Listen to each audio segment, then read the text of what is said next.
At the moment of your first breath, something happened that almost no one remembers. Not because it was insignificant, but because it was designed to be forgotten. The ancient Gnostics believed that when a soul incarnates, it arrives carrying a true name, not the one your parents chose, not the one on your passport, but a vibrational signature older than the stars. A name that identifies you in the higher realms. A name the Archons cannot corrupt, cannot track, cannot influence. But here's the part almost no one talks about. According to fragments in the Nag Hammadi scrolls, the Archons stand guard between dimensions, and when a soul arrives on Earth, they whisper a false name into the newborn's auric field, a kind of spiritual tag that locks you into the matrix of trauma, repetition, emotional reactivity, and unconscious identity. A name that controls you without your knowledge. And the wildest part, you've been answering to that false name your entire life. But the real name, the untouchable one, it's still inside you, waiting. Like a frequency whispered through lifetimes, echoing under your skin. Tonight, I want to show you the path back to it. Because the moment you remember your true name, the Archons lose their grip. Any psychic influence, fear loops, intrusive emotional patterns, generational curses, slips off you like rain sliding down glass. Nothing sticks. And once you understand how to re-etch that name into your field, you become unhackable. Let me explain how this works.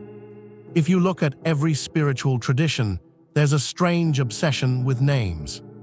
Not labels, names. Secret names. Divine names. Spoken only in temples or whispered only by initiates. In the ancient world, your name wasn't a word, it was a code, a vibrational equation representing your origin. But the Gnostics took it further. They taught that the soul's true name is its shield. As long as you remember it, no archon, no astral parasite, no thought form, no emotional infection can manipulate you. Lose it and you become vulnerable. It's like forgetting the password to your own consciousness. So the question becomes, how do you find a name you've never heard? Here, where the story gets even stranger. The Nag Hammadi scrolls mention something called the 365 Aeons, not deities, not angels, but cosmic intelligences, frequencies, each representing a fragment of the original source. Every soul, they said, carries a unique combination of these frequencies, forming a name made of light. Imagine a chord on a piano. Not a single note. A harmonic signature. That's your soul's real name. A vibration, not a vocabulary. And there's a reason remembering it is so difficult. Over your life, people have called you names you internalized without question.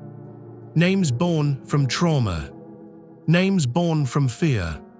Names born from who others needed you to be. Too sensitive. Too much. Not enough. Lazy. Broken. Difficult. Scared. Stupid. Guilty. Crazy. Those weren't just insults. They were the false name activating itself every time your nervous system felt threatened. That's how the Archons work, not with claws or shadows, but with identity. Because if they can control who you think you are, they don't need chains. This is why spiritual awakening often feels like you're remembering yourself rather than becoming something new. Because the name was always there. It just got buried. Let me take you into something deeper. Something more personal. Think of a moment when you felt completely yourself. A second where everything inside you aligned. No fear, no pressure, no pretending. Maybe you were looking at the ocean. Maybe you were laughing with someone you loved. Maybe you were alone in your room at 2 a.m. Maybe it was a moment of intense pain that broke you open. Did you feel that subtle hum in your chest? That sensation of, I know myself right now. That was your real name trying to surface.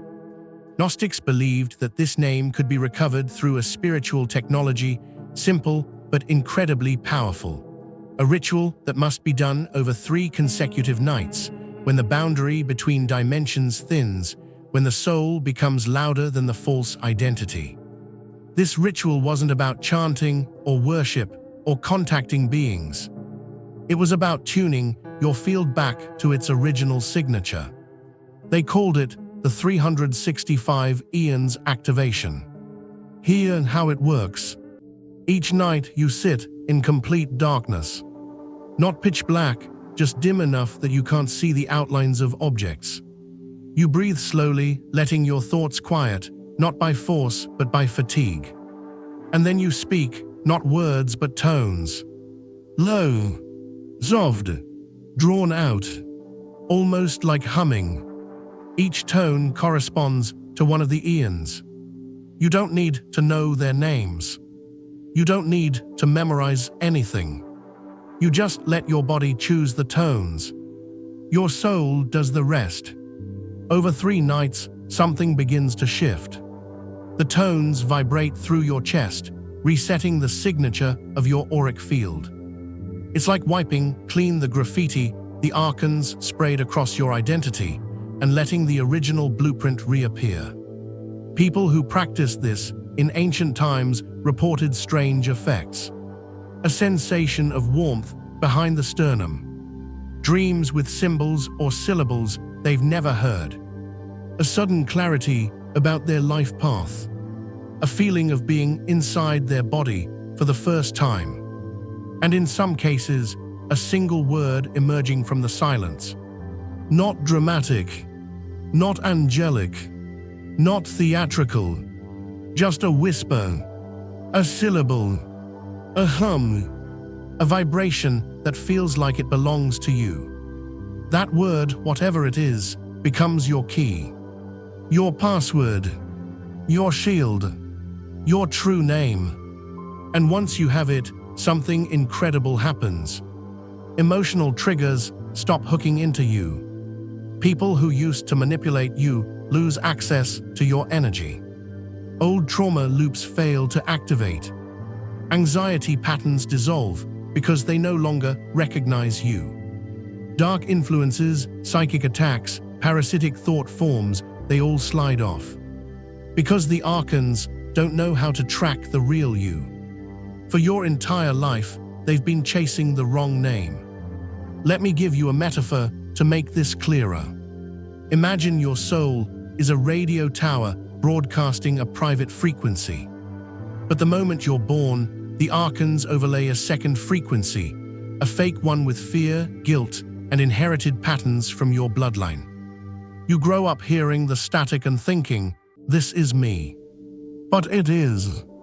And when you begin the process of reclaiming your true name, it's like tuning the dial until the static falls away and the signal becomes pure again. You don't become someone new. You become someone authentic. And once the frequency is set, it can't be overwritten. Now here's something I want you to sit with.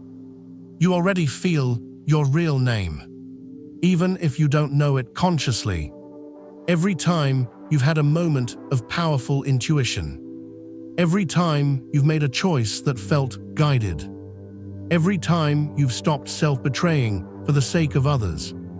Every time your chest warmed or tightened when something felt true or false.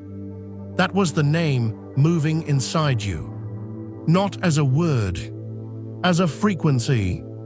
In the Nag Hammadi texts, there's a line often mistranslated, but the original meaning is closer to.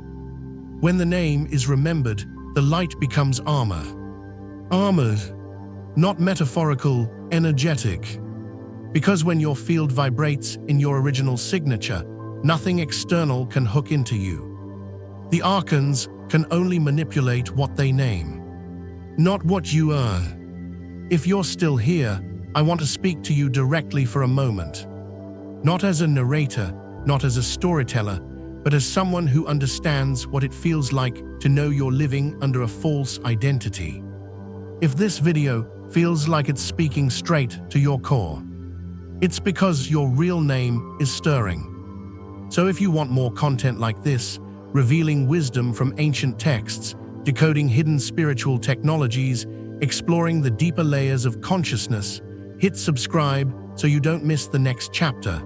And if something inside you lit up during this video, let me know in the comments. Before we end, let me leave you with the final revelation the Gnostics preserved.